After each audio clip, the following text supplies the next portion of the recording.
చంద్రబాబు గారి పరిపాలన చంద్రబాబు నాయుడు పరిపాలన అంటే నాకు ఎప్పుడూ ఇష్టమే. అది చంద్రబాబు గారు మాట ఇచ్చిన ప్రకారంగా 4,000 పెన్షన్లు ఇచ్చారు. వృద్ధాప్యులు ఉన్న అందరూ ఆదుకుంటున్నారు. దానిపై మీ అభిప్రాయం? చంద్రబాబు నాయుడు గారు మాట ఇచ్చిన ప్రకారంగా 4,000 రూపాయలు పెన్షన్ చేశారు. దాన్ని ఎలా చూడొచ్చు మనం? అన్నీ నాకు అర్థం. డబ్బులు ఇచ్చారా? పెన్షన్ ఇచ్చారా? పెన్షన్ ఇచ్చారా మీకు? పింఛన్లు అందరియా 4,000 రూపాయలు ఇచ్చారా? దాని ఎలా ఉంది మీకు? 4,000 రూపాయలు ఇచ్చారు. బాగానే ఉంది. చంద్రబాబు ఆదుకున్నారా? అన్న మాట ప్రకారం ఆదుకున్నారా? చంద్రబాబు అన్న మాట ప్రకారం ఆదుకున్నారా మిమ్మల్ని? చంద్రబాబు ముందే ఆదుకున్నాడు. ఎలక్షన్ అయ్యాక ఎలక్షన్ అవ్వకముందే 2 నెలల ముందే ఆదుకున్నాడు.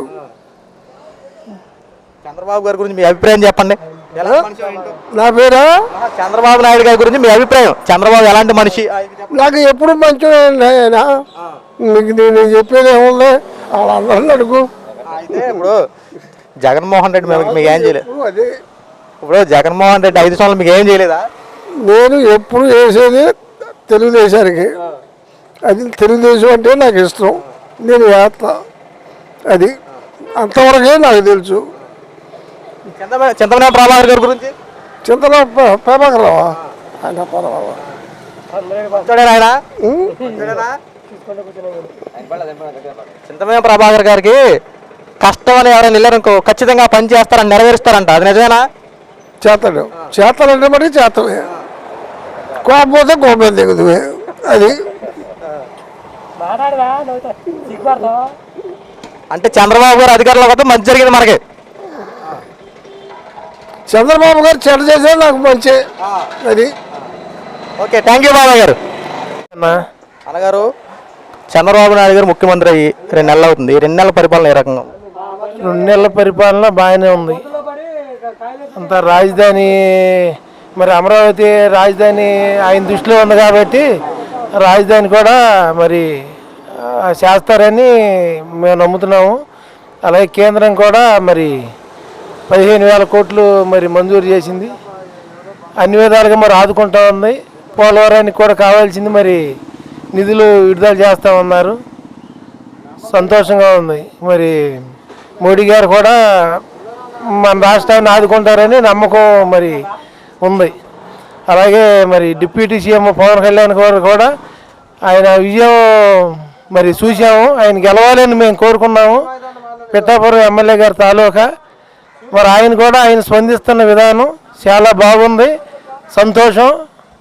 మరి భీమవరం మహిళ మరి పార్టీ కార్యాలయానికి వచ్చి మరి మంగళగిరి ఆఫీస్లో మరి రోధించింది ఆయన ఉన్నాడు. పోలీసులకి వెంటనే ఫోన్ చేశారు. మరి 6 నెలలు 8 నెలలు జగన్ గారి ప్రభుత్వం జరగంది. మరి 4 రోజుల్లో పవన్ కళ్యాణ్ గారు స్పందించడం ద్వారా మరి ఎక్కడో ఆ అమ్మాయి దొరికింది. చాలా సంతోషంగా ఉంది. ఇంకా అదిగాక నిన్న మొన్న మరి చెప్తున్నారు, ఏ సమస్య ఉన్నా కానీ పార్టీ ఆఫీస్కి రావాలి అని ఆహ్వానం ఇచ్చారు. చాలా సంతోషం. అందరూ దాన్ని రిసీవ్ చేసుకుంటున్నారు, వెళ్తున్నారు. మా పని ఏదైనా కానీ శుభ్రంగా అవుతుందని చెప్పి ప్రజలు కూడా సంతోషంగా ఉన్నారు. మేము కూడా సంతోషంగా ఉన్నాం. అన్నగారు, చంద్రబాబు నాయుడు గారు ముఖ్యమంత్రి, డిప్యూటీ సీఎం పవన్ కళ్యాణ్ గారు ఇద్దరి కలయికతో ఇంత మంచి పనులు చేస్తుంటే వైఎస్ జగన్మోహన్ రెడ్డి ఆంధ్ర రాష్ట్రంలో దౌర్జన్యాలు అరాచకాలు విపరీతంగా పెరిగిపోయి చెప్పి రాష్ట్రంలో రాష్ట్రపతి కావాలని చెప్పి కోరుతున్నాడు. ఎంతవరకు నిజమంటారు అసలు ఇది? అసలు మొట్టమొదటిగా మనం గెలిచాము, విజయం మనకు వచ్చింది, ప్రజలు ఇచ్చారు. ఇది ప్రజలు ఇచ్చిన విజయం అని చెప్పిన ఏకైక నాయకుడు పవన్ కళ్యాణ్ గారు. మరి అరాజకీయాలు మనం గెలిచామని చెప్పి వాళ్ళు ఓడిపోయారని చెప్పి ఏమాత్రం కూడా మీరు దాడులు చేయొద్దు, ఆ పని మనకు వద్దని చెప్పిన నాయకుడు కూడా చంద్రబాబు నాయుడు గారు, పవన్ కళ్యాణ్ గారు ఇద్దరు కూడా అరాజకీయాలు చేయొద్దని చెప్తున్నారు. అలాగే నడుస్తుంది. ఏదో చిన్నగా మామూలుగా జరుగుతున్నాయి. అవి కావాలని చేసిందేం కాదు. మామూలుగా ఊళ్ళో మామూలుగా ఒకరికొకరు కష్టాలు వాళ్ళు చేసుకుంటే కానీ పార్టీలుగా ప్రోత్సాహం లేదు, వద్దనే చెప్తున్నారు దాడులు. అన్నగారు, ఇప్పుడు చంద్రబాబు నాయుడు గారి హయాంలో అన్న క్యాంటీన్లు ఉండేవి. తర్వాత వైఎస్ జగన్మోహన్ రెడ్డి అన్న క్యాంటీన్లు తీసాడు. ఇప్పుడు మళ్ళీ చంద్రబాబు నాయుడు గారు అన్న క్యాంటీన్లు ఏర్పాటు చేస్తున్నారు. ప్రతి పేదవాడికి ఆకలి తీరే విధంగా 5 రూపాయలకి అన్నం భోజనం దొరికేది. ఇప్పుడు మళ్ళీ ఏర్పాటు చేస్తున్నారు, దీనిపై మీ అభిప్రాయం? ఆయన వచ్చి మరి అన్నీ కూడా మరి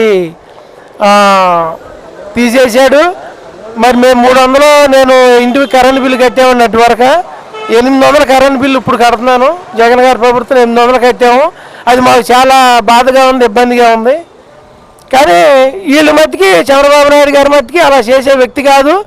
ప్రజలు శ్రేయస్ కోరుకునే వ్యక్తి. మరి అటు తెలంగాణ అభివృద్ధి కావచ్చు, ఇటు ఆంధ్రప్రదేశ్ అభివృద్ధి కావచ్చు, ఆయన అభివృద్ధి చేసే వ్యక్తే. కానీ ఏమాత్రం కూడా మరి పని లోపించి మరి ఇది కక్షపూరితమైన పని చేసే వ్యక్తి ఆయన అయితే కాదు. అభివృద్ధి చేసే వ్యక్తి ఆయన చంద్రబాబు నాయుడు గారు. చంద్రబాబు నాయుడు గారు మన అసెంబ్లీలో సూపర్ 6 పథకాలు అమలు చేయడానికి కొద్దిగా భయంగా ఉందని చెప్పి మాట్లాడారు. ఎందుకోసం అంటే ఆంధ్ర రాష్ట్రంలో ప్రజెంట్ ఖజానా అంతా ఖాళీ అయిపోయింది. వైఎస్ జగన్మోహన్ రెడ్డి మొత్తం డబ్బులంతా వృధా చేశాడు. ఆ సంపద సృష్టించుకునే క్రమంలో కొద్ది సమయం పడుతుందంటే ఈ సోషల్ మీడియాలో ఇష్టానుసారంగా అధికారంలోకి వచ్చారు, మాట తప్పేస్తారని చెప్పి మాట్లాడుతూ ఉన్నారు. దీనిపై మీ అభిప్రాయం? మరి చంద్రబాబు నాయుడు గారు ఆ స్టెమినిటీ ఉంది, ఆ స్టామినా ఉంది ఆయనకి. మరి పైన ఆర్బీఐ కాడి నుంచి మరి అంతా పలుకుబడి కానీ అంతా ఆయనకి ఉంది. అందరితో కూడా మాట్లాడే శక్తి చంద్రబాబు నాయుడు గారికి ఉంది. మరి ఆయన వచ్చాడంటేనే మరి అన్ని పథకాలు ఎక్కడి నుంచి అయినా సరే ఆయన దగ్గరికి రావాల్సిందే. తీసుకొచ్చే ఇది చంద్రబాబు నాయుడు గారికి అలాగే పవన్ కళ్యాణ్ గారికి కూడా ఉందని 100% మేము నమ్ముతున్నాం, జరుగుతుంది. అన్నగారు సింపుల్ చివరి ప్రశ్న, గత 5 సంవత్సరాల్లో జగన్మోహన్ రెడ్డి పరిపాలన చూశారు. ఆల్రెడీ చంద్రబాబు నాయుడు గారు అధికారంలో ఉన్న వ్యక్తి, ఇదివరకు 3 సార్లు ముఖ్యమంత్రి చేసిన వ్యక్తి, అనుభవం ఉన్న వ్యక్తి. ఎవరి పరిపాలన బాగుంటుంది? జగన్ గారికి పరిపాలన రాజశేఖర రెడ్డి గారు మూలంగా చూసి మరి ఆయన బాగుంటుందని చెప్పి ఆయనకి వేసేది తప్ప పోలవరం లేదు పూర్తి. మరి ముందు తీసేస్తామన్నాడు కెమెరా, అది తీయలేదు, అది అవ్వలేదు. అసలు ఏనాడైనా అసలు ముఖ్యమంత్రి అయిన తర్వాత ప్రజల్లోకి వచ్చి ప్రెస్ మీట్ ఎప్పుడు కూడా పెట్టలేదు. అది అసలు నచ్చలేదు మాకు. ప్రెస్ మీట్ బయటకు వచ్చి ప్రజల గురించి ఇది ఈ పని ఇది అని చెప్పి ప్రెస్ మీట్ పెట్టలేదు, బయటకు వచ్చి మాట్లాడలేదు. మరి మంత్రులు రోజా కానీ, కొడాల నాని గారు కానీ, మరి అనిల్ కుమార్ కానీ, మరి వీళ్ళందరూ పేరు నాని కానీ, వీళ్ళు మాట్లాడే మాటలు చాలా బాధ వేసినాయి మాకు. ఈ ప్రభుత్వం అనవసరం, ముందు నిమ్మలకి దింపారు అనేది 100 మంది, నేనైతే 100 మందితో జగన్ ఓటేపించేప్పుడు.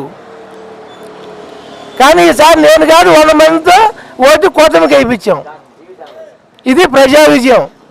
ప్రజలు ఏం తెలుసుకుంటే అది అవుతుంది కనుక అందుకనే చంద్రబాబు నాయుడు గారు, పవన్ కళ్యాణ్ గారు మొన్న ఇది ప్రజలు ఇచ్చిన తీర్పు విజయం కాబట్టి ప్రజలకు అనుగుణంగానే నడుచుకుందాం మనం అని చెప్పి వాళ్ళు మాట్లాడుకుంటున్నారు.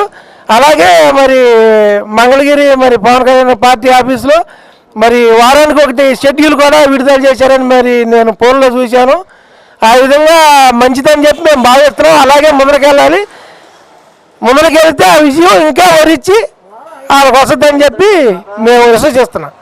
అన్నగారు ఈ దెందులూరు నియోజకవర్గం, ఈ దెందులూరు చింతమనేని ప్రభాకర్ గారు పరిపాలన ఏ రకంగా ఉంటుంది? అంటే మాది విజయవాడ నాది. ఓకే, థ్యాంక్ యూ అన్నగారు.